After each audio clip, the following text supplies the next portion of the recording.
দেখতে পাচ্ছ কত মাছ, চারদিকে মাছ ভর্তি এইটুকু জায়গার মধ্যে। বড় একটা গেট, এইটুকু জায়গার মধ্যে এই ছেলেটা মাছ ধরতে পারছে না গাইস। আমি তখন বলে বলে দিচ্ছি, তবুও লক্ষ্য দিচ্ছে না আমাদের পায়ের কাছে, মুখের দিকে। সেখানে এখন খেজুর পাচ্ছে, তুলে লাফাচ্ছে।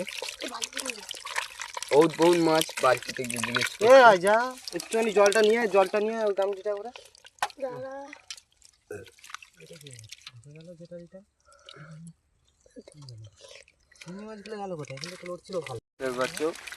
এইটুকু জায়গার মধ্যে কত মাছ বার হচ্ছে। এই বালতিটা চলিয়ে যা, বালতি এক বালতি জল দিয়ে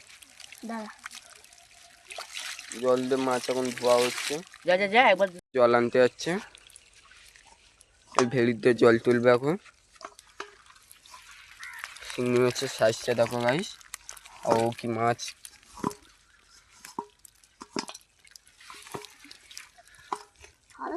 এখনো মাছ লাফাচ্ছে, ওরা মনে টের পাচ্ছে না গাইস।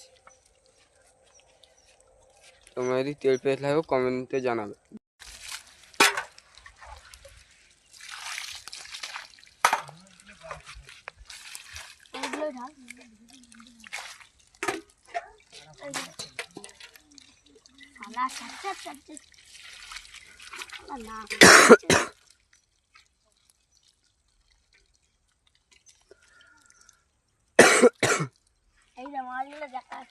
আমাদের এখন মামুর ছেলে আছে, এটা দুটো মামুর ছেলে আছে, একটা হচ্ছে মিঠুন মামা, একটা হচ্ছে খোঁড়া মামা।